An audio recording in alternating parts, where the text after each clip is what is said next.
Hey everyone, it's Mikki here. You're listening to Mikkipedia, and this week on the podcast, I am stoked to bring to you the discussion that I have with Michelle Matangi, who is a dear friend of mine and a returning guest. She's been on a couple of times now, and she is absolutely my go-to when it comes to all things food, mindset, accountability, around this whole area, and body image, self-image, all of it, transformation.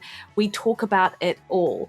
And this is a special episode with Michelle, as it was originally part of the Mondays Matter curriculum, because I invite Michelle every round to come and do a session with the members around these exact topics, because it's something I see so many people struggle with. And as part of that call, Michelle talked about not only some of the member-generated questions as we grouped them in together to some specific themes, but she also updates us on her own journey about her health and well-being. This is something she's very transparent about, and it is just so helpful, I think, for anyone listening. And Michelle was really happy for me to share this with a wider audience. So for those of you unfamiliar, I will link the previous episodes with Michelle on the show notes. Michelle is a health and life coach in Taranaki who has helped hundreds of people redefine their relationship with food and themselves using strategies that she has perfected over 2 decades of understanding this for herself. And part of this is not always having the answers or implementing best laid plans, but having grace and acceptance when that isn't possible. And this is a good theme, or a big theme, part of what we discuss here today. So I have links as to where you can find Michelle on Instagram and over on her website, and that is michellematangi.com, and Michelle Matangi, all one word, on Instagram. But again, go to the show notes so you can hook into it. And I really think you're going to love this episode. Before we crack on into the interview though, 2 things. One, I have my Mastering Maintenance webinar coming up this Sunday, 21st of June, New Zealand time, 2 p.m. It is recorded if you can't make it live. And we are talking about all of this and more evidence-based strategies to help you maintain your progress with the weight that you have lost. So this is for anyone if you're currently losing weight, you have just come off a fat loss phase, or you are contemplating going on, but of course your mind is gone straight to, but what about the diet? After the diet, this is the webinar for you. So as I said, it is recorded if you can't make it live. We are going through the foods you want to be eating, the strategies you want to employ on a daily, weekly, and monthly basis, eating out, what is it about the weight rebound, what exercise components you need to consider, all of it. So I would love to see you there. I have a link in the show notes to that as well. That is this coming Sunday. All right, guys, the next thing, of course, is best way to support this podcast is to hit the subscribe button on your favorite podcast listening platform. This increases the visibility of Mikkipedia and amongst literally thousands of other podcasts out there. So more people get to hear from the guests that I have on the show, like Michelle Matangi. All right, guys, enjoy this conversation. At the kind of core of it all. Yeah. Really. Yeah. It is. I'll just click this and grab my drink. Now, Michelle, I know actually that people not everyone is familiar with you. I've got a lot of people like, oh, fantastic, Michelle. They were so stoked, but there are people who are unfamiliar. So are you able just to give us a bit of a brief? I know it's very hard. Give you the cliff notes. My husband's like, do you have to take so long? Is this the short version? He says to me. And I'm like, oh God. It's always about like articulating it in a way that's very concise and gets across in the way that I want it to be perceived. Which is the way that we do, right? Yeah, of course. And I am a little bit rusty, so I'm just going to let everyone know I have not been doing any coaching of any kind for at least probably a year. I mean, we've done one of these maybe a couple times. It would be. Yeah. But it has been a while, and I've been in a pretty a tough headspace mentally and physically and emotionally and all of the things. And obviously I've if you don't know who I am, my name is Michelle, and I have struggled with my weight since I was probably about, gosh, I feel like just since forever, really. I was never like a really, really huge overweight like kid or anything. Like, I was just kind of like your normal. I was a little bit chubby with the chubby stage that everyone goes through. But it was probably around about when I sort of hit that sort of 16, 17, 18 years old that I sort of started to recognize that food was comfort and all of the things.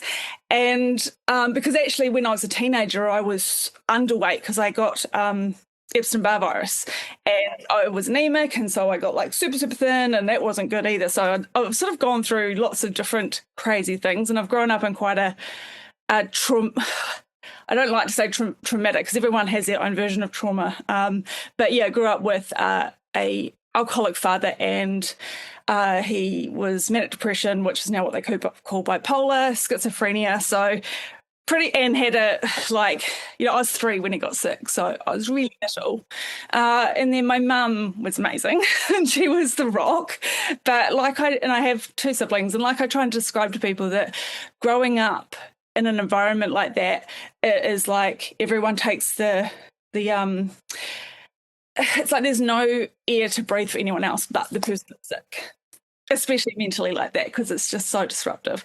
So so that kind of is the basis of why I have struggled with my weight so much. So the highest weight has been 107.9 kilos was my highest, and my lowest has probably been around about 54 kilos. So I've gone through every single size in the spectrum.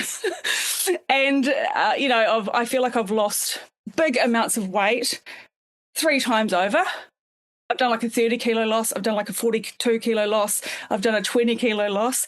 And now I'm back to potentially doing another 20 kilo loss. So this is where it's like I have gone up and down, up and down, up and down. And it's really only these last couple of years that I was like, I've had a real shock to my system, because as you know, Mikki, and other people who know me, back in 2019, 2020, even 2021, I was just in such good shape. I was in such a good place mentally. I was so regulated. Like, just life felt amazing. Like, I just felt like a completely different version of myself. I was walking every single day pretty much without fail, unless it was absolutely pelting down. If I wasn't, and then I'd be doing some stuff on the spin bike. I'd be doing weight training. I'd be doing yoga, like I was just everything. I was so balanced. Nothing was bad. It was such a healthy relationship I had with moving, and I knew if I had to move, because if I didn't, I know what happens if I don't, And food had become I ate when I was hungry. I stopped when I was full. I prioritized protein. I made sure I also got a little bit of carbs in there, because if I didn't sleep. So I had I'd sort of like, I guess, found my blueprint, because I'd done the keto like way back, which is why I dropped that 40 kilos, and that was great, but that went to the extreme. And then I went the other way by eating all of the carbs, because I had read about like serotonin, doesn't get produced if you don't have carbohydrates. And so I was like, well, I'm so depressed and so anxious and all of the things. So therefore I kind of went the other way. So the sort of, multiple times around, it's been tweaks of different versions of healthy eating, but in kind of different ways, I guess. But and now that I'm where I am now, which is, I don't even know what I weigh, and I'm not getting on the scales. I know what size I am. I'm not like, I have had body dysmorphia. I do have body dysmorphia. And the annoying thing about it is when I'm at my smallest, I think I'm bigger than I am. And when I'm bigger, I think I'm smaller than I am. I can never quite figure it out. And that's really hard. It wasn't until I went and sold some of my clothes, and I picked them up, and I was like, was I really this small? And my husband's like, yeah. And I was like, why didn't you tell me? And he's like, I did. And I'm like, okay, righto. Because at the time it still didn't feel like enough. And even though and so trying to, and I have done so much mindset work. This is the thing. So I've done all the nervous system work. I've done so much, because of each time that I have lost, it had never felt like enough. It was still kind of like, I'm not enough. in who I am. I'm only enough when I'm small and looking a certain way and I'm getting praise. And so it was all ego. It wasn't internal. It wasn't like me as a person is enough as I am, whether I'm big or small, and so now I've really had to kind of come to terms with this, like, do I have value as a human just being me? And because of the upbringing I have and the identity I have of myself, and this is where I've been going to therapy lately. And although like I said, I have read and researched and probably done all the kind of background work of what therapy is, neuroscience, like nervous system stuff. I'm a real nerd. I can store it in my brain like it's like I'm made for it. But practicing it is so much harder than the theory. And you can't always see your own shadows, which is a very common thing to say. You can't see your own downfalls. You can't see the parts where you're not giving yourself the same grace. Yes. Michelle, what I will say, just a couple of things. One is I love the way you frame it as regulation. Like, actually, like you that's a shift in you. I haven't heard you talk about it like that before. Like, and I think this will really resonate with a lot of people who are either here or listening back. And like I said, like the diet and exercise, it's instructions, you do it. Whereas stress impacts so much, and a body in pain and a mind in pain impacts so much on your ability to make progress on body composition. And in fact, it's almost like you need to put that on the back burner whilst you deal with all the other stuff. The other thing I will say is I haven't heard you talk the way that you've talked before. Like this is such an this is that constant evolution, right? Yeah, or how you talk about this, you're talking about it different than you did even the last time. And I guess there's been a lot going on. yeah, but it just really speaks to the fact that we are always evolving in our thoughts and how we view ourselves, and the insights we get you're not going to get insights like the ones you've got after 8 weeks, in 8 weeks. No. In 8 months, I'm 45 in a month. Yeah. And I've been on this like weight loss, like body issues, mind issues, what have you. I do believe I have some form of ADHD. I'm in the process of on the waiting list. But anyway, it's a buzzword. Everyone's pulling it out. But I'm like, my dad was ADHD. It's kind of in the DNA. It's probably when I think about how I can hyperfocus and how brilliant I can be. But then I can switch, and this is where the identity piece comes in. I think I have no value. I've been to the brink of wanting to end my life. And the thing, and I don't say, I said that lightly in the conversation, but the heaviness of it, I don't want to like pull everyone down, but like I deal with a lot of physical pain. And I think a lot of that, there's two things going on. There's physical things actually happening, like discs in my back. I've had double hip surgery. I had a hysterectomy a year ago. Like, I've just had so many things happen.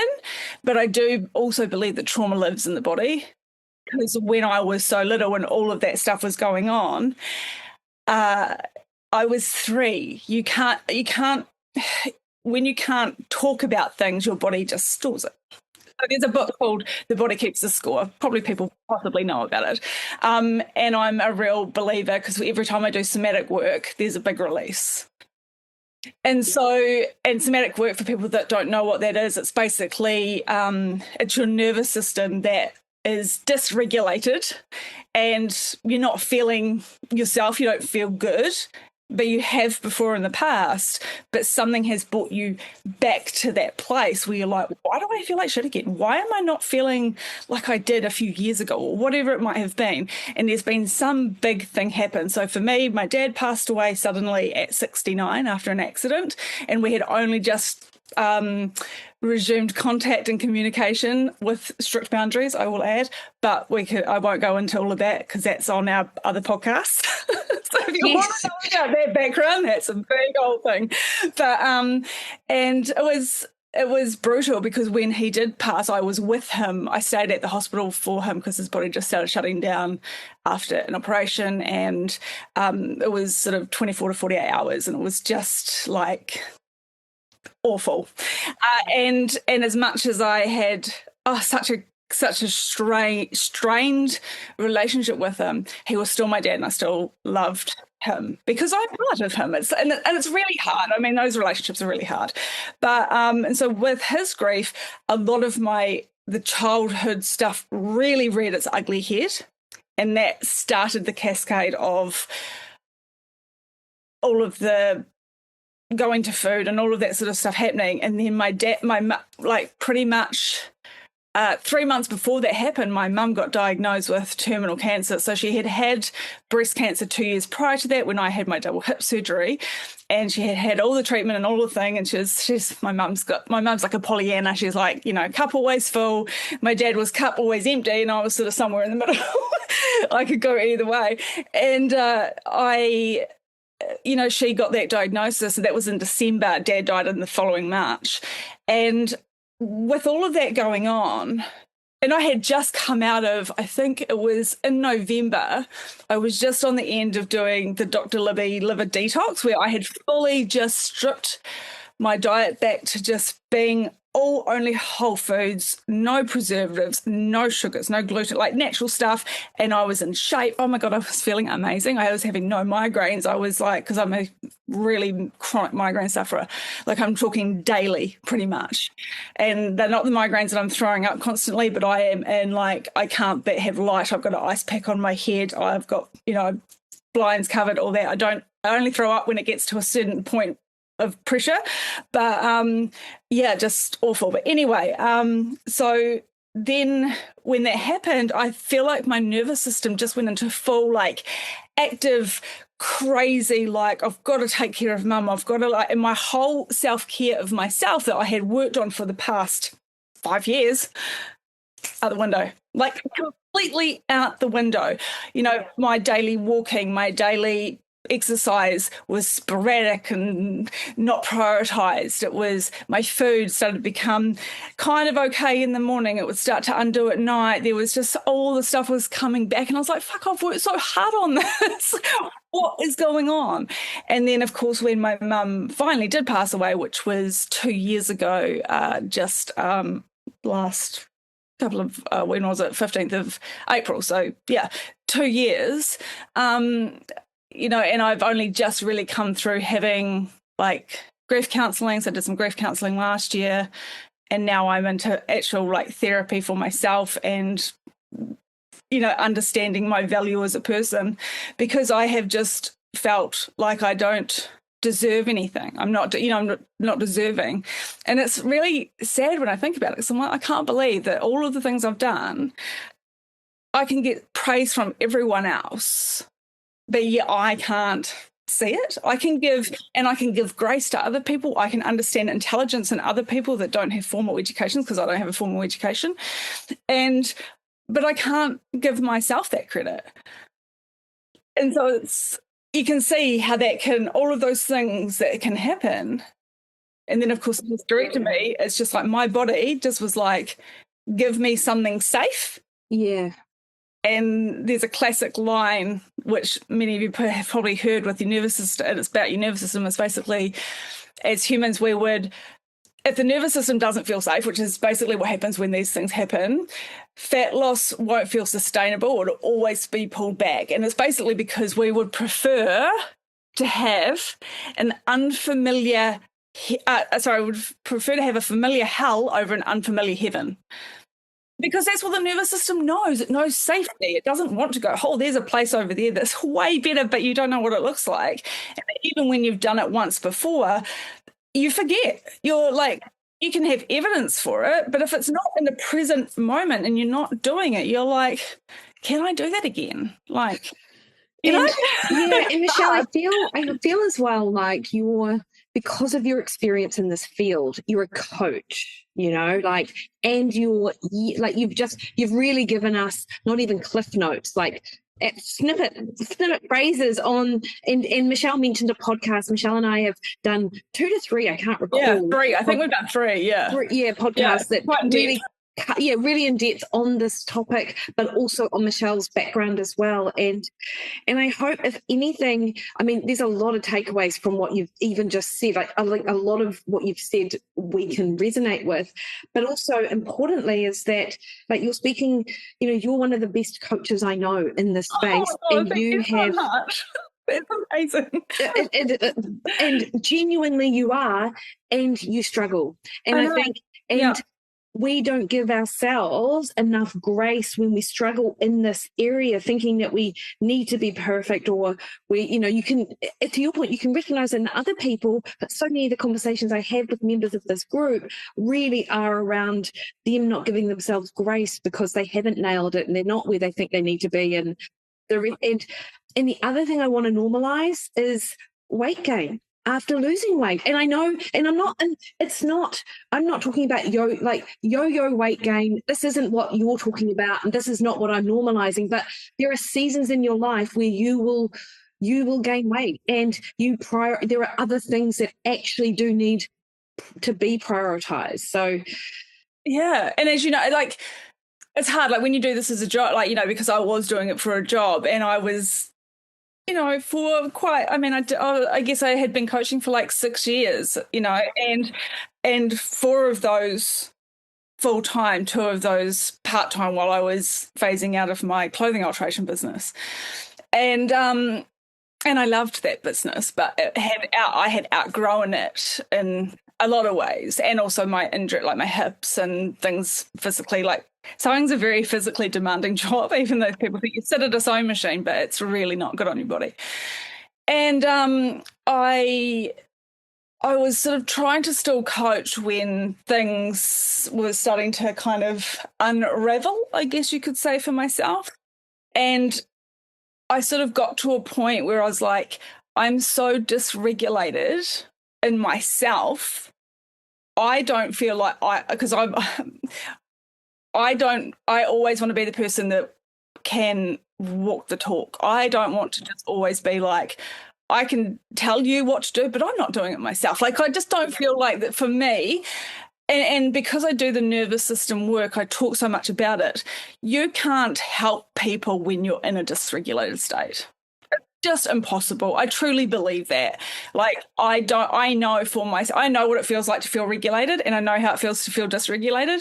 And being in a regulated state, life is bright. It's amazing. You look at the world in a different way. You see beauty. Like, you feel a sense of just innate value in yourself. You feel this overwhelming, like, life is good. And yes, it has shit parts in it, and that ebbs and flows, but you have the kind of like insight and strength to kind of face it.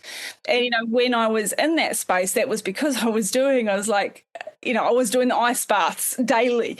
And not that I say you have to do that stuff, because obviously different phases of life are going to make that a good thing and potentially a bad thing, depending on the frequency. I was doing that. I was kind of doing everything. I was like meditating. I was journaling. I was just like literally doing all the things that you see people make fun about on the internet sometimes, which cracks me up, because, a lot of people are like, look what I'm doing. I'm so amazing. I can do all these things. And genuinely, some of those things, it wasn't happening all of the time, but I was really consistent in the majority of like the good, like those habits that I had worked on for all of those years, implementing in a very slow fashion that I still believe in, had become behaviors, right? So I had finally become like, this is my identity now. This is who I am. However, the grief was just so overwhelming for me, and I think just because of my mental, I guess my brain and my mind, and the ability for my mental state to cave. Yeah. Without, you were fragile. I was fragile. I became dysregulated over a period of time. It wasn't like instantly I was like, I can't do anything. It was just over time, it slowly became about moving less and not caring for myself. And like, I started to like not wear makeup, not doing my hair. I wasn't dressed. I was just putting on whatever. I wasn't just wasn't taking care of myself. I didn't care anymore. Like, it was just like, that's so not me. Like, if anyone knows me, I love fashion. I love clothes. I'm all about like that stuff. I love creativity. I can knit, I garden, I cook, I can make, I've made drapes in our whole house. I've repainted our whole house. Like, I am a woman that can do multi things, but I've never thought of myself as an intellect. Like, I think I'm not intelligent, so I've used words to describe myself like I'm thick. Like that's crazy. Like, I can say this, and I'm like, why? Why am I saying that? Do you know that's a really good point, and we will absolutely get onto the questions soon, guys. But I think this is really valuable in that the way that you talk about yourself and the language you use is so important. And I see words like lazy, I see words like undisciplined, I have no willpower, and that people use this to describe themselves.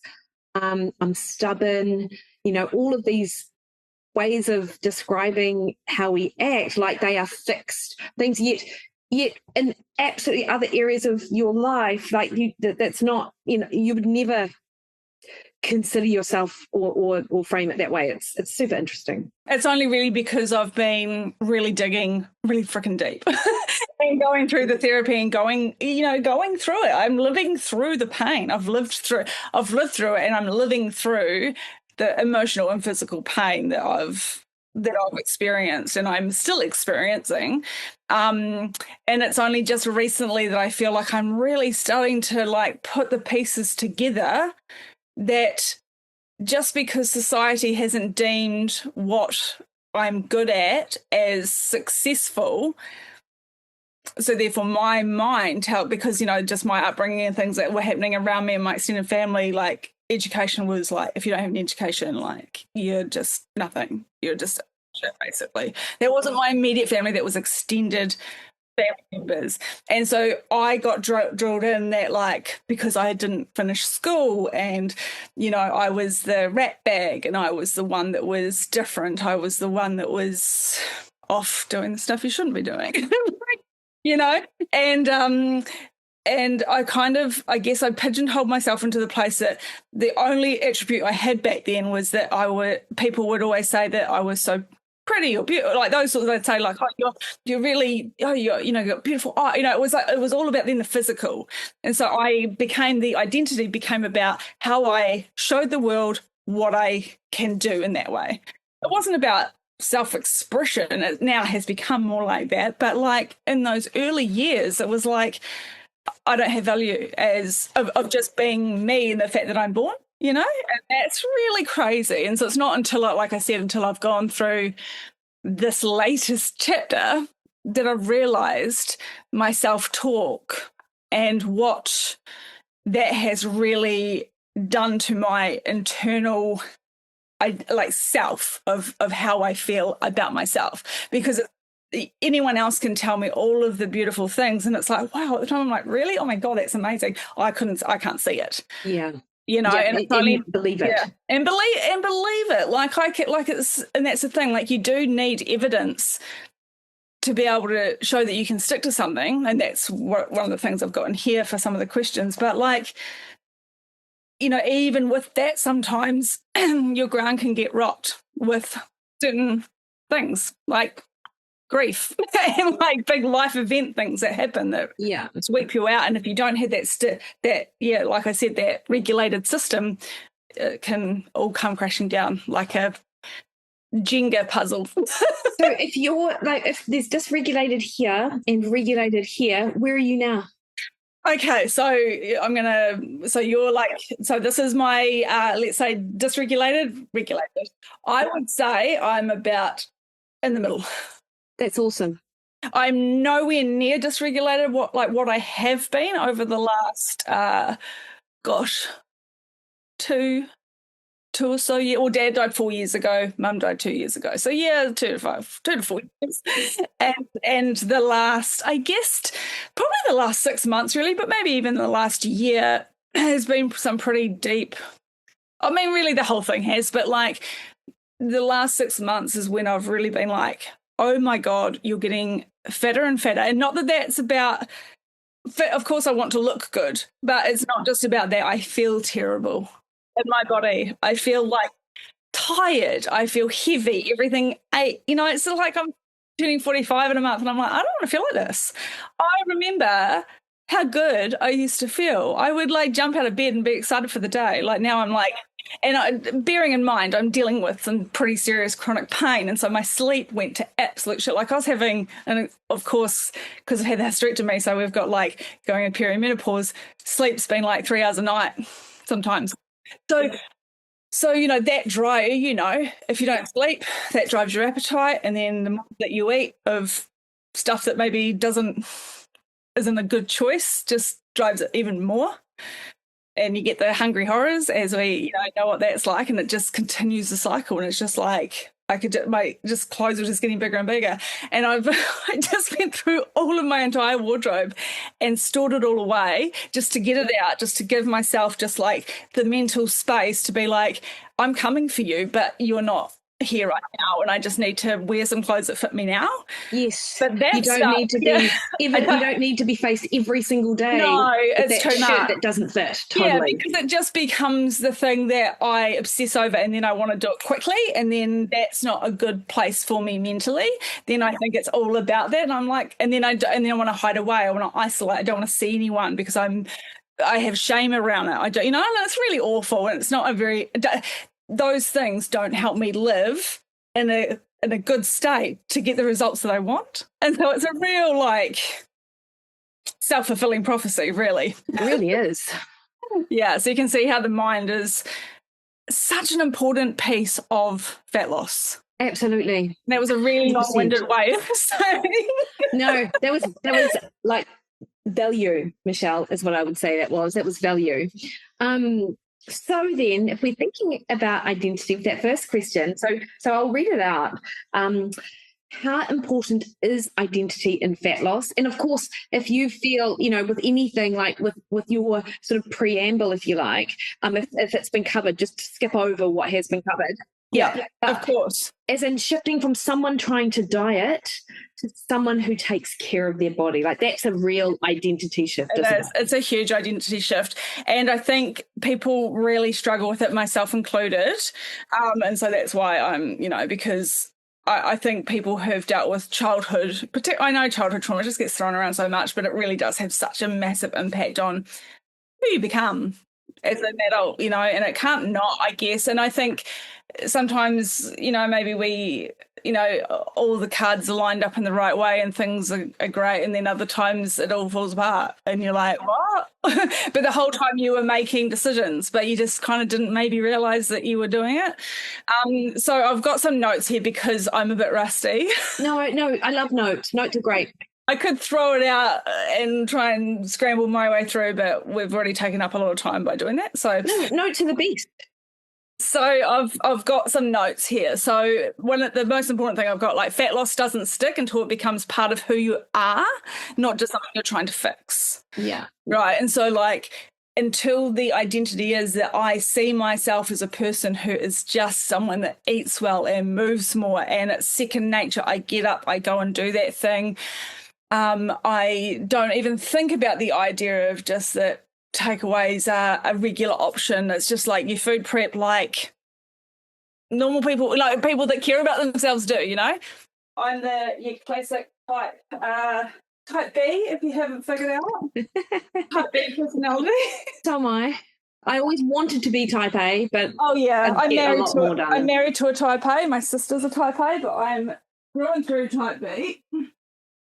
I like that. That makes a lot of sense. That you embody the behaviors as just part of your what you do. Like food prep isn't a chore; it's just like brushing your teeth. Yeah, exactly. It becomes the thing that is just it's just who you are. It's just automatic. And that's the thing, like your identity can essentially shift, right? So your identity can shift because you are layers.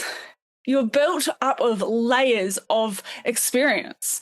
You're built up of layers of, and this is where we can get into, it can get a bit intense, and this is kind of what I was doing when I was coaching, is basically that I talk a lot. Ego gets thrown around more in a term of like an egotistical man, or like, that being like, but more it is if you're living from ego in the way that I see it, and I won't quote Eckhart Tolle because I don't have the vocabulary to do so.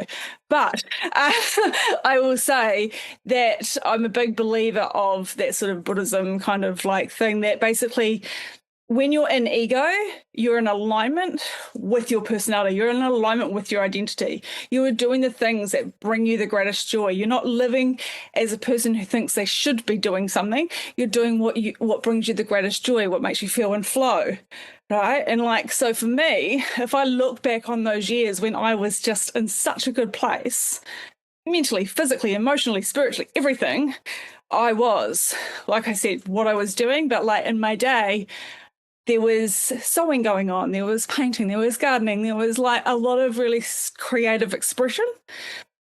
And any time that I have ended up in this place where I'm holding extra physical weight, it is because I'm not nurturing that part of myself that needs creative expression, because that's who I am. But I sort of just thought I just liked pretty things. I liked aesthetically pleasing things.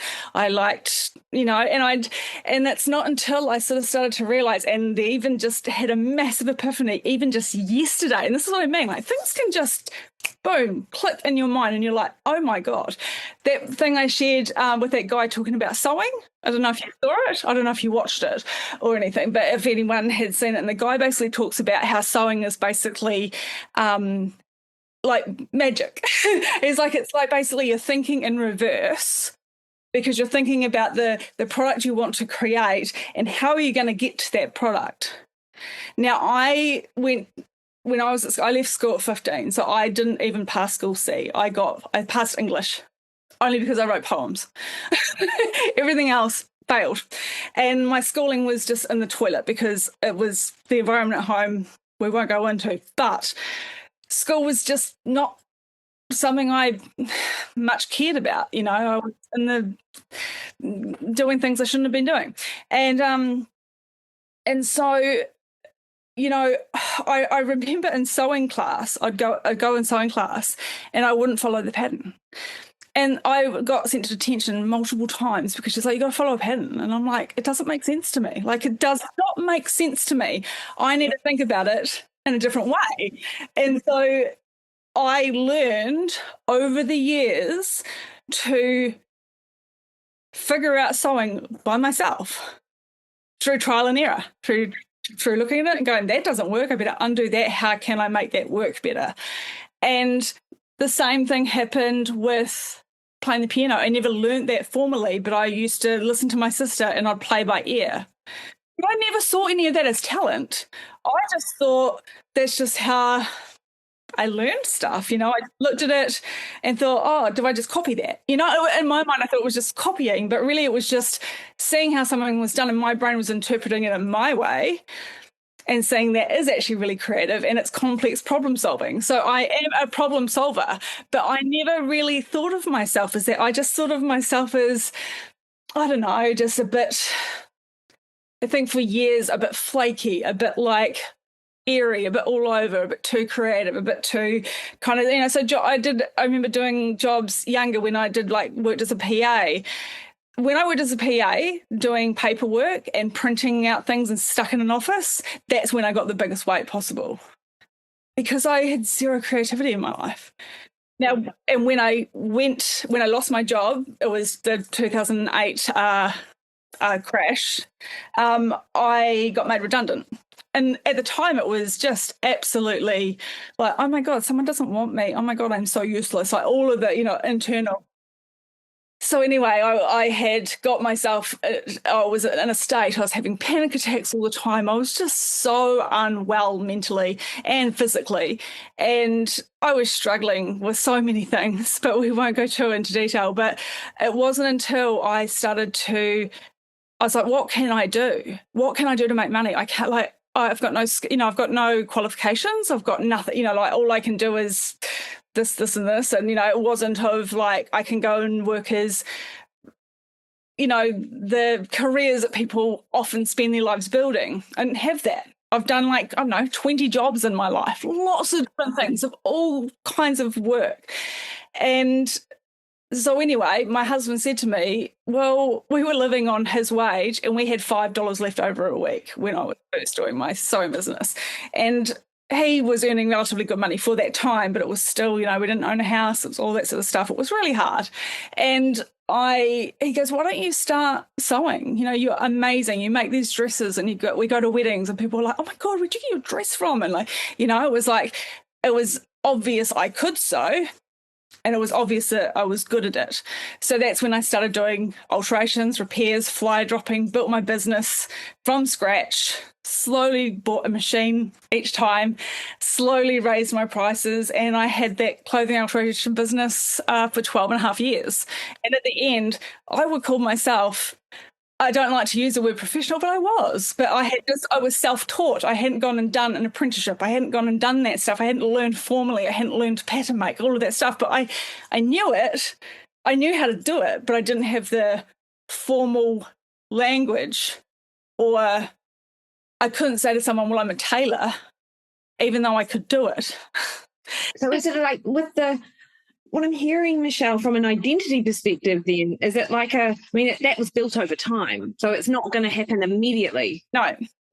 It's something I've harnessed since I was 8 years old. I've sewn since I was 8, and I know how to sew. I know I am actually a brilliant sewer. Now I can say that, but that's only through years and years of learning and failing and getting slightly better over time and time. And because I was in that creative, I started to lose weight. So when I'm doing creative work, so what I have learned over all these years, finally at the ripe age of 44, nearly 45, is if I'm not doing something creative in my job or even just in my day, I'm not the best version of myself. So that's what I mean by identity. If you're working in a job that you hate and you're going to that every day and you've got nothing else in your life that gives you any joy, anything to look forward to, anything to feel good about, even if it's just a little bit, even if you have to go and pack shelves, we know the economy is absolute shit at the moment, and there are a lot of people with not a lot of jobs. And even if they have got a job, it might not be the dream job, right? But even if you can weave a little bit of time in for your passion, the thing that makes you stop thinking about other shit, the thing that makes time evaporate, the thing that makes you feel like you're just in flow with yourself. For me, that is sewing, that is knitting, it's painting, it's being in the garden, it's even cooking, something that I really enjoy doing, not just normal food prep sometimes, but music, dancing, music. I'm really, if I put my music on loud, I'm a different person. Moving my body, but not necessarily traditional exercise. And don't get me wrong, that is very needed. But even if you can't manage that, do something that makes your body move, because somatic, the effect that has on your nervous system somatically, because it basically triggers the vagus nerve to calm the system down. And there are 4 to 5 different, depending on who you follow and what you believe, there are 4 or 5 different states of the nervous system. And so that's what I mean by if you're not in that regulated state, or even trying to get to that regulated state, your fat loss efforts are probably futile. Yeah, in my opinion, from my experience and I've worked with hundreds of women, both in group and one-on-one, and every single one that has been successful is normally because they've either left their job to follow their passion and worked really bloody hard. I'm not saying this is easy. This is really hard work. You're not just going to it's going to be all butterflies and rainbows. It's hard, and even the things I've learned through running a business is you're going to meet yourself. You're going to meet the version of yourself that you're like, oh, you can't always take things personally. And this is the hard thing. If I'm real sensitive. So if someone says something critical to me, I can get really reactive. And that stuff comes from, me as a child. because I didn't know how to speak up. I didn't know how to, so I latched onto things. So this is what I mean by identity. And that's why I said it really could cover all of the answers, because what I was just going to say here is that, like, and this is where it's got here, we'll just jump to question 3 for a minute, just because it's got basically, can you read the question? I don't have it right in front of me. Is it the one, fat loss to maintenance? Pardon? Fat loss to maintenance? Oh, yes. As in shifting from someone trying to diet to someone who takes care of their body? Yes, yeah.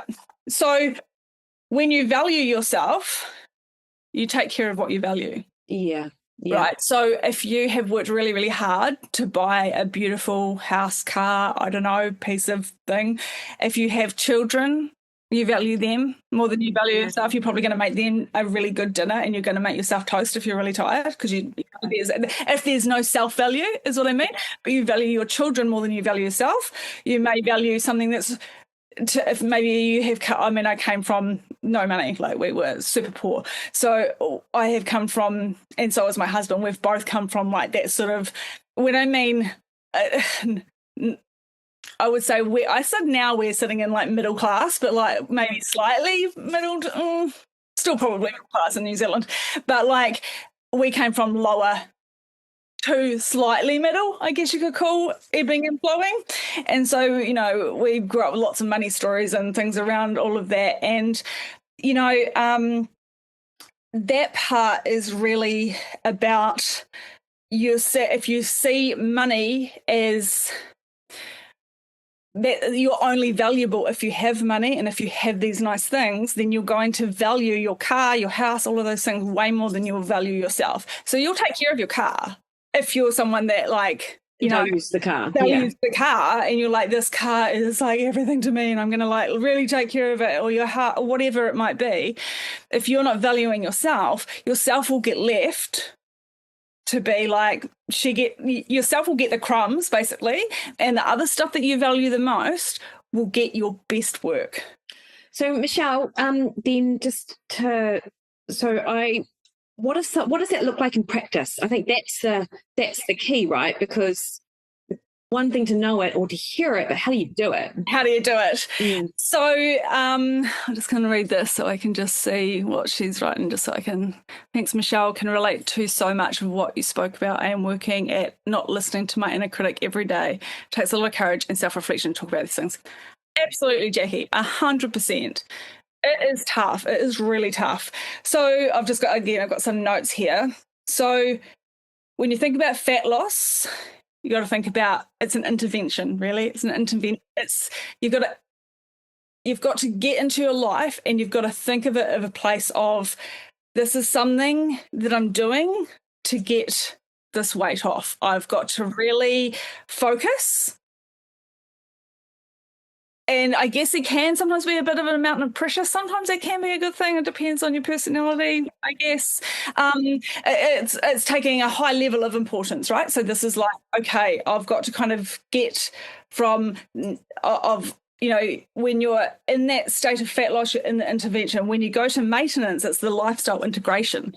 It's the part where you're like, this is who I embody. This is what I do. It's just who I am now. So how that looks is when you were in the fat, because as you know, Mikki, the calorie shift is not that great from a fat loss to a maintenance stand. It's a disappointing, very disappointing. It's a very disappointing number when you understand that, and that can really, I think, throw people. And I think, again, I've always been a big believer in trying to, when you start out losing fat, making it something that you can do for the rest of your life to a degree. Now, while you're in fat loss, you're going to dial that in. You're going to be so dialed in, because when you get dialed in, it means you are food prepping. You are prioritizing. When someone says, do you want to get pizza? You go, in your mind, this is what I will do.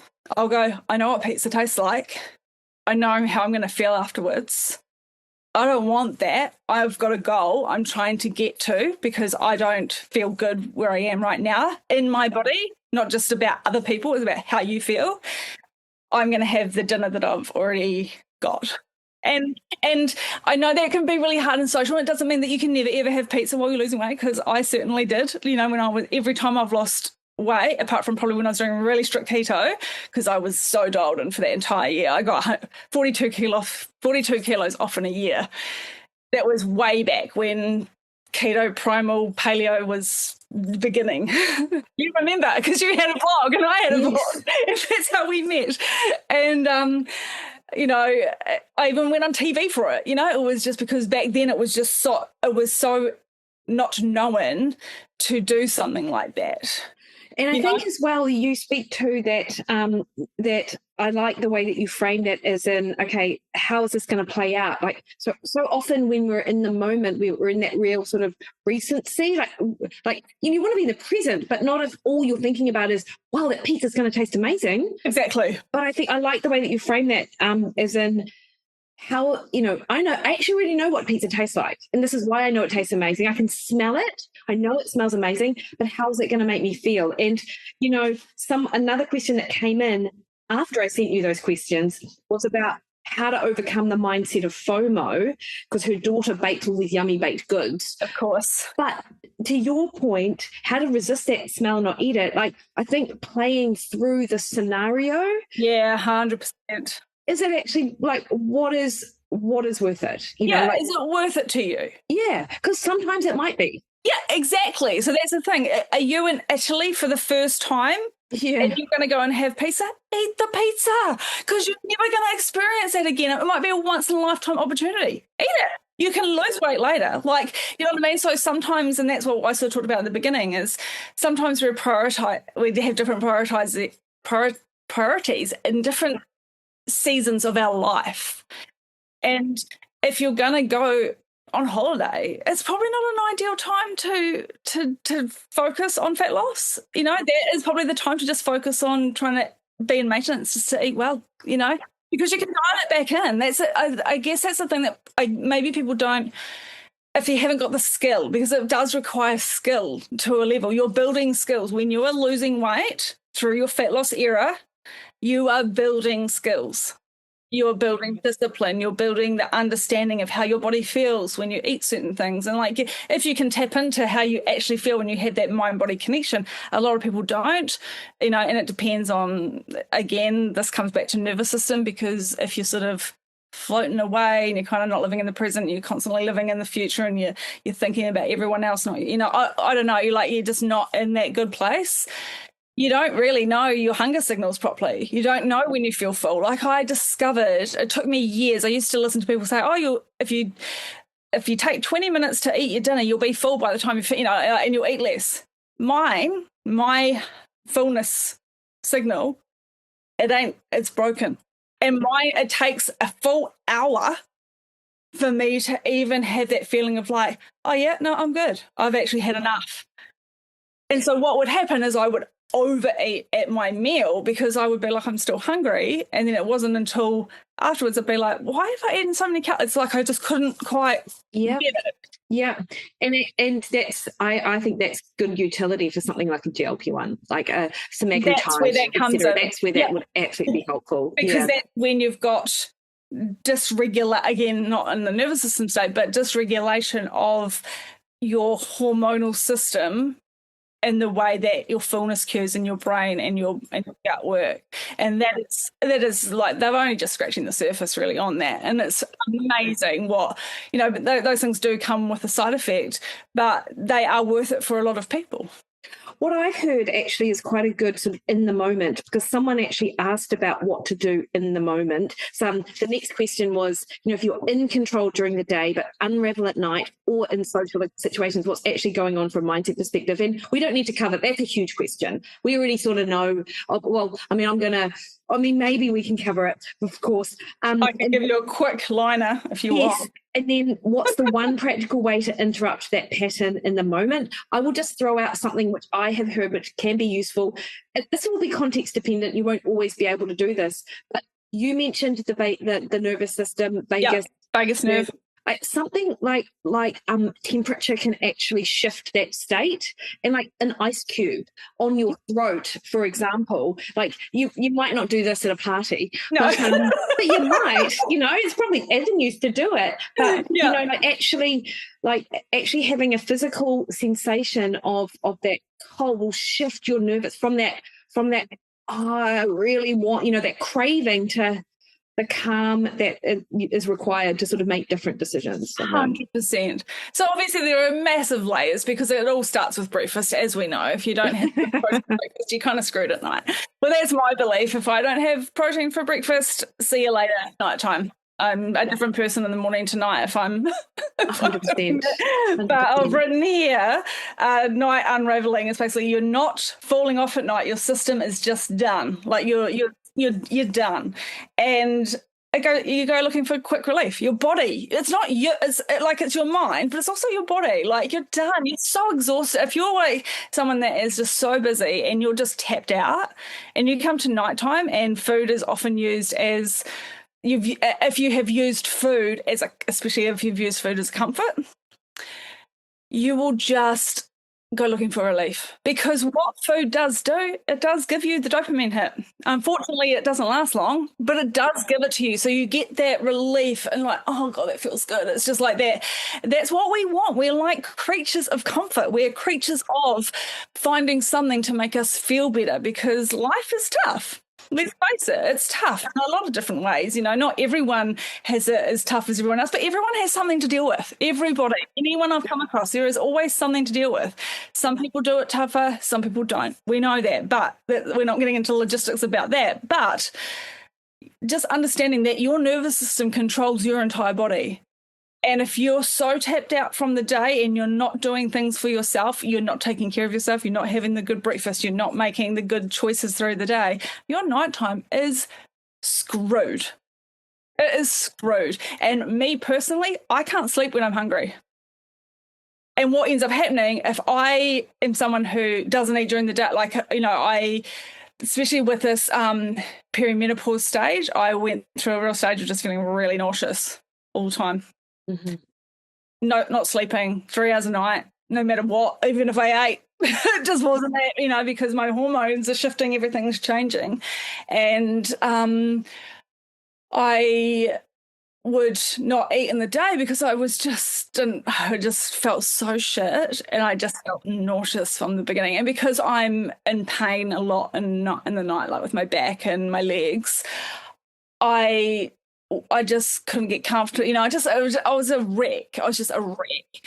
And so if I wouldn't eat, then at nighttime, I'd have my dinner and I'd have stuff. And then all night I'd just be like looking for something. And then in the night, I'd still be hungry because I haven't eaten anything of good. So it's the whole protein hypothesis that, you need a certain amount of protein for your hunger signals to switch off and say, I'm done eating. And so I'd get up and have like a bowl of cereal, something that just could be quick so I can go back to bed and try and get some sleep, because I'd be like, in my head, I'm like, I've got this to do, I've got this to do, I've got this to do. And even though I wasn't working like a full-time job or anything, I still had responsibilities, and so and anyone knows who's ever been an insomniac, and I've never been a wonderful sleeper, but I've been I can get 7 to 9 hours depending, but I've always known if I don't eat and if my blood sugar is all over the show, I don't sleep well. But I've figured it out through a combination of my Oura ring and writing things down and journaling, that when I eat breakfast, lunch, dinner, all with protein, veggies, bit of carbohydrates, enough water, walking, getting movement.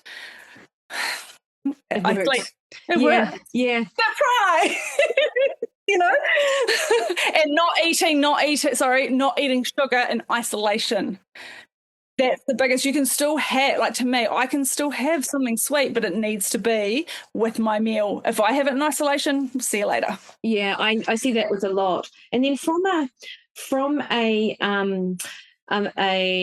if you feel in control during the day, the only other thing I would add to that is often during the day we are distracted, we are busy, we have our minds are on other things, so you're not focused on your hunger. It's very easy to ignore. So therefore, some people, even on a plan like this, will hoard food for later. And so you actually underdo it. You're not taking the advice to have additional calories for training. You're not having full meals. And also in your mind, you might be thinking, well, I'm hungry later anyway. So why would I eat? Because I'm just going to eat later. So be mindful of that. And the two other things I will say in a social situation is just try and protein preload. Like, this is a real practical nutrition tip. Yes. Eggs, hard-boiled eggs, hard-boiled eggs. Go out. It works great. Chicken breast. Yes. Protein shake. Really, it makes a huge difference to your, to looking at a table of food and going, gosh, I really want that and even alcohol as well. Certainly I noticed that, like my desire to drink, and I enjoy a beer or wine, but it completely diminishes if I'm well hydrated and well full. It can be slightly disappointing at times, if I'm honest. I bet, because you're like, I thought I wanted that, but I don't. Yeah, but I really don't. So that's a practical thing. There's one thing that I just wanted to get for, I know we're ticking on time, but there was the food scarcity mindset and food waste, the feeder one. I can't remember the exact thing, but I've written it here. And I've got just a few things that I put. So obviously you've got a wiring, and this again comes down to the identity, the mindset shift is that food is precious, it's limited. You know, if you've grown up in an era where food, money hasn't been available, food hasn't been available, it is precious. So you don't want to throw it out because that. But the thing is, if you don't throw it out, it's either going in your body or it's going in the bin. Yeah. Which one's regardless? It's waste regardless, and I personally think I'd rather throw it in the bin than throw it in my body if you don't need it. Like if you need it, great, or like freeze it. I don't know. Like try and think of things. Like I'm at the moment, because of my migraine thing, I'm sort of trying a little bit of the histamine thing because I'm really reacting to histamine. I'm recognizing there's a bit of.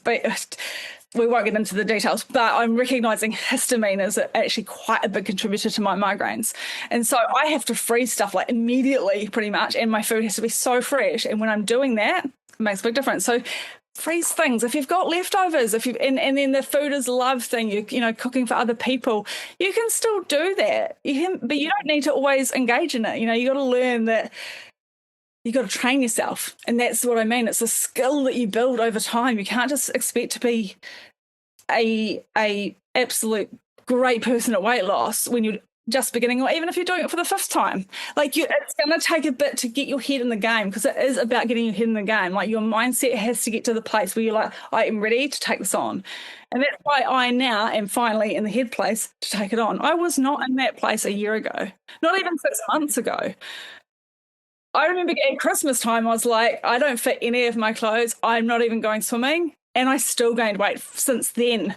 So, that's what I mean. Like it can take a real shift. And like I said, it wasn't for me until I started clicking some things together, a bit of therapy, a bit of other things going on. Now I'm in the game. Yeah. And I will also say with that food waste thing, because it's, part of, like, from a practical perspective, this is where food prep is really great. Exactly. You're planning your meals. You're not just randomly at the supermarket buying 4 or 5 different meats. And you can do that with veggies, and then you're sorted. But if you have just these random assortment of ingredients, and then you're like, I can't make a meal from this. And then you're like, okay, well, and then you end up that then food waste can be a thing. So prepping and planning can be super important. And then if you are a feeder and baking is your thing, like, again, it's like that social situation thing, like never bake on an empty stomach. Don't save calories for the baking, like, which is what we like intuitively like, well, I'm going to have some, so I'm going to do it after lunch, when you're not actually hungry. When you're not hungry. When I am prepping anything, or making whatever it is that I make, or cutting up the protein bars to put in the freezer or whatever, I'm never doing that on an empty stomach. Absolutely. I'm always doing it when I'm satisfied, because otherwise there's an easy 300 calories have just gone in from all the bits of protein bar that I'm eating rather than putting in the freezer. Exactly. And the same thing with grocery shopping. Don't go on it. Those things are it might seem so basic, but it really is so important. And I'm not a massive meal prepper. I'm an ingredient prepper. And like what you said is, you can have a bunch of things. I do that. I batch cook up. Like I remember when my first, sorry, not my first, I've done so many rounds of weight loss, but the one that I did in 2018, 2019. Yeah, 2018. I was batch making up rice. I'd weigh it out into a little 100-gram, like brown rice, white rice, whatever I was doing, because I started having these rice chicken salads. So I'd have the rice in it, I'd have chicken, and then I'd make a massive amount of veggies and salad, and I'd sort of make it delicious because I'm a foodie, as you might already know if you follow me. But and I obviously haven't shared much in the last while. But I batch cooked. I poached chicken in a bit of coconut milk. Like I did things that kind of made the food taste good, because I am someone that needs to still have food that tastes good, because like my friend can have leftovers of cold broccoli, chicken breast.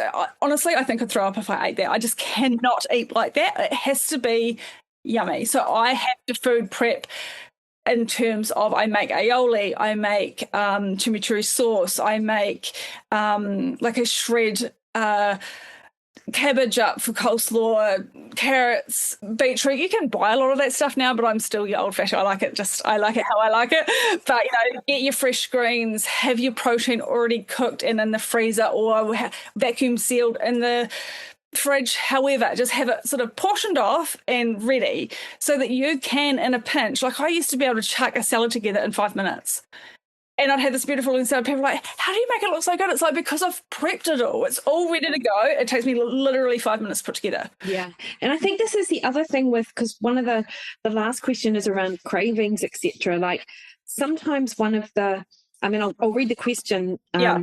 But on the back of what you've just described is that actually I do think it's important to enjoy your meals, yet try not to put them on a pedestal so the only thing you're looking forward to. But if you have a variety of flavors, a variety of spices, of like we eat the same meals every week, but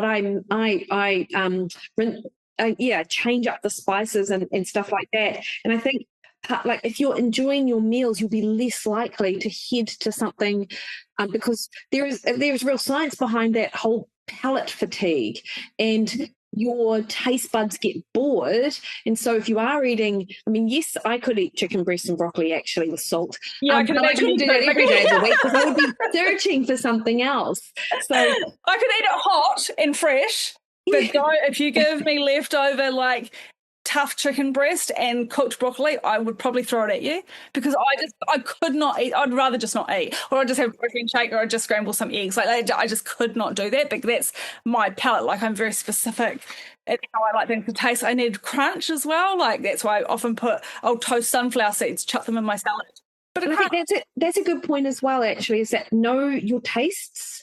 And actually spend some time figuring out what you do really like and find ways to get what you need from your meals that then satisfy that. Because a lot of the time people are like, can I just have a protein shake for breakfast and lunch? I'm like, well, you need to chew. Yeah, you need to signal to your brain that you're full. You had a meal. You've got calories. Yeah. Like right. I'm a fan of a protein shake that's got texture and got bits. And so you are actually more. Yeah. Things that help to create that fullness and the feeling like, oh, I've actually just had a meal, not that you've just drunk something that's like got nothing, no body to it, even if you make a smoothie bowl that you eat and you have like berries or whatever, like it's having, like you said. And I also believe, I was just thinking about that person who bakes, because I'm one of these people that like I'm not a baker, but my mum was the most amazing baker, and there are certain foods even now to this day that if I am around, I can't stop. It's like I have no breaks. It's like food with no breaks. And so I just know what my trigger foods are, and we've talked about that in the past, Mikki. For me, if there's wine biscuits in the pantry, delicious. I could have one too.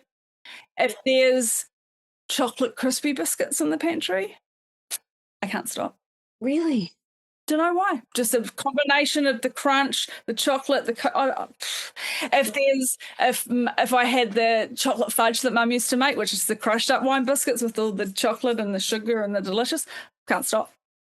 I can't stop. And so I just have to be like, I'm either having one piece and it's going, it's gone. And then I've had it with my meal and it's the end. Peppermint tea afterwards. This is another trick that I use.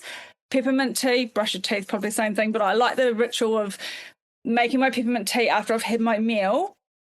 A little while, like not immediately, just like sort of, I don't know, 20 minutes. I don't like to have it with my meal because otherwise you're diluting everything anyway.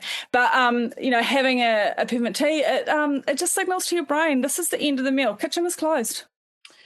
That's really important. That whole ritual around that ending of a meal really does make it really makes a difference. And I like, Michelle, that you've and I know we're over time, sorry guys, but I'm sorry, Michelle, but no, it's not the one babbling on. Sorry guys.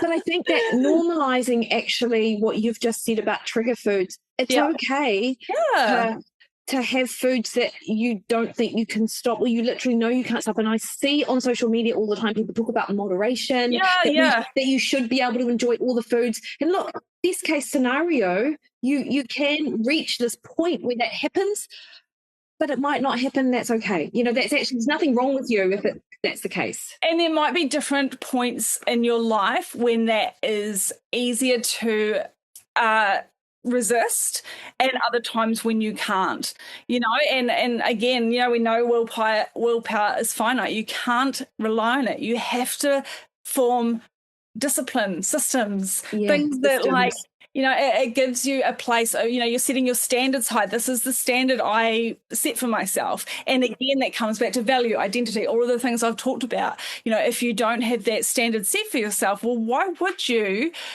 choose to eat the good food over the stuff that's easy, everyone else is having, it's delicious. Like, it's delicious, it tastes good in the moment. Like, yeah, of course all of that stuff tastes amazing in the moment. And it's not that you can never have it, because I did get to a place of moderation. I honestly could have things in moderation, but I was so dialed in with my nervous system that I could do that. Now, no. When I get to that point, maybe, but I'm not making assumptions about that. It's just a sort of trying to tap in and know yourself, know your personality, know your likes, know your dislikes, know the things that could trigger you. If the smell of cooking, baking is going to send you, leave. I don't know, go for a walk, whatever. I don't know. Figure something out. Have something that you make for yourself that you can go, look, I've got a goal and this is where I'm going.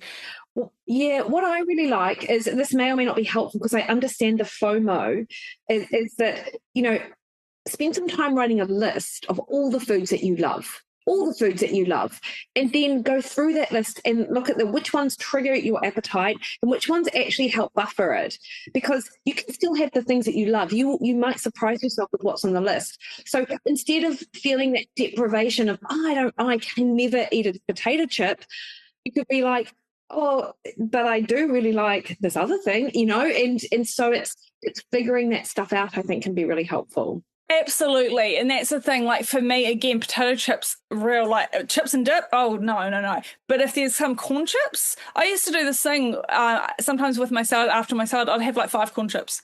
Yeah, nice. Because I was full from the salad, but I just wanted a little bit of a taste. Yeah, that's a good strategy. To just satisfy that little craving that I had. And this is where I kind of came to that sort of moderation place. I was still losing weight. Things were happening. My calories were still in check.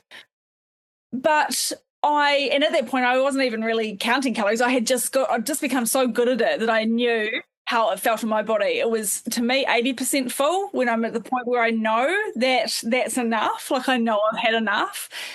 But like, actually executing it is difficult. It is difficult. I think that's the thing. I think people want fat loss to be easy. And that's why a lot of people that make it look like it's this easy thing can get caught up and think, why is this so hard? It is hard. It's a hard time to dial it in when you haven't been in that headspace, in that place of doing it. When you get good at it, it's easier. It does become like second nature. Like you said, like I got to that place where it was second nature.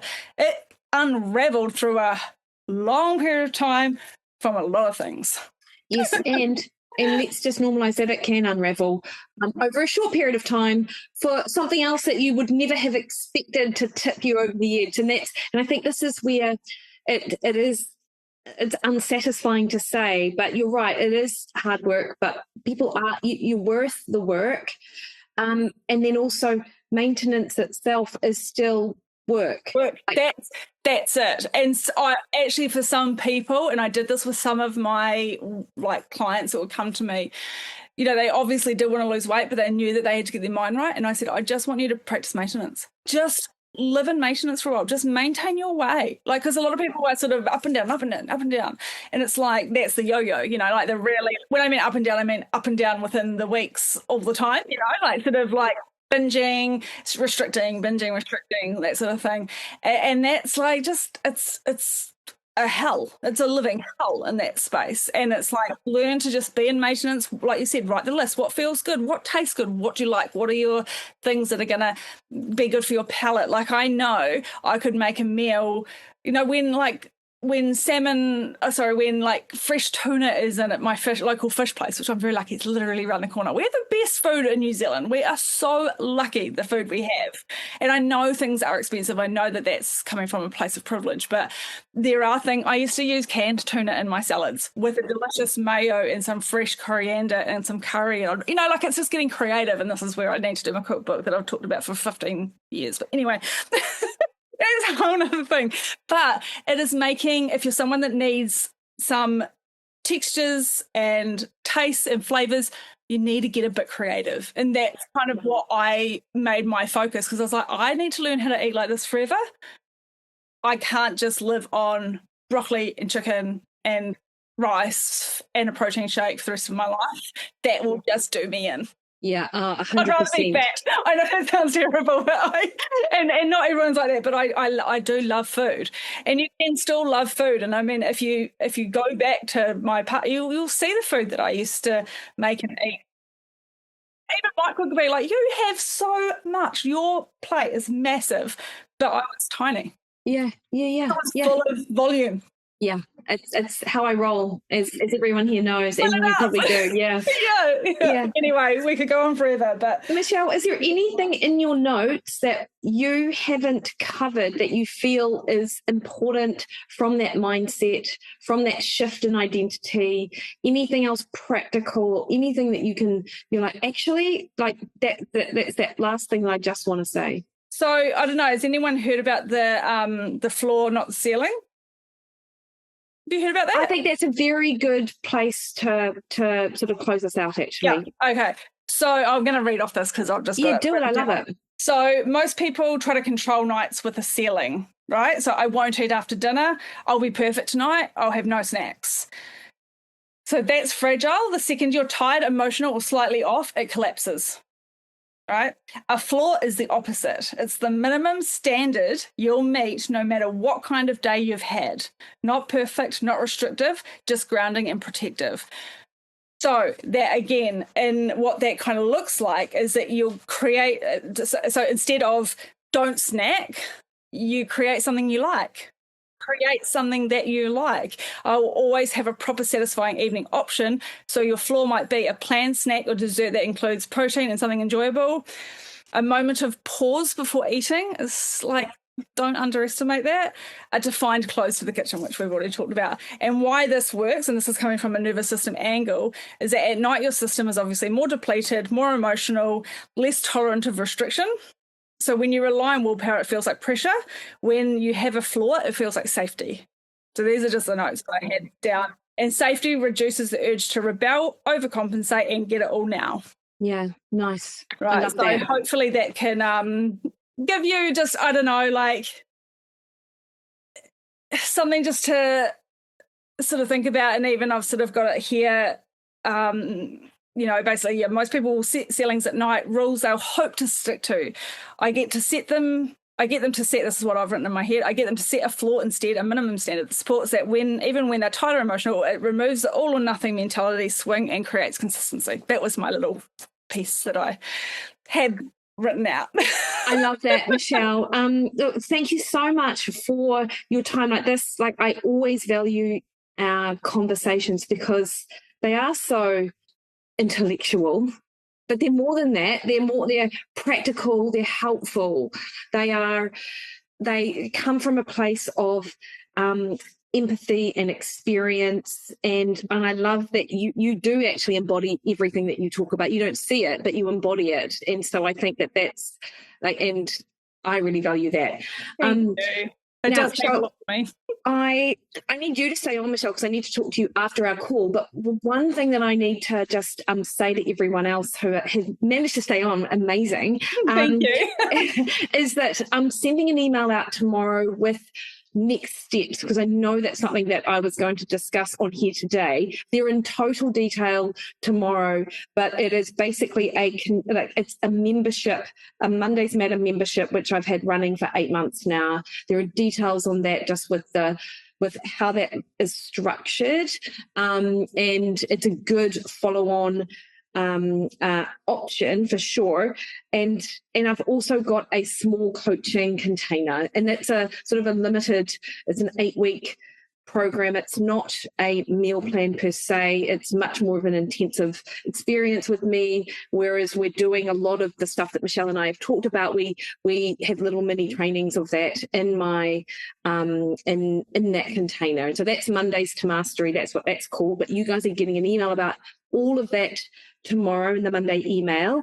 Thank you so much for staying on. This recording will go out as soon as it comes into my inbox, which I think there's just a lot here that is worth a re-listen, actually. If you are someone that struggles with staying on, with understanding what's holding you back, then I think that something like this, it would be an excellent re-listen, as well as what I'll do in the email, I'll hunt out our other podcasts actually and just pop them in too, because I think that they're super valuable. So thanks everyone, and enjoy the rest of your day. Thank you so much for listening to me, people.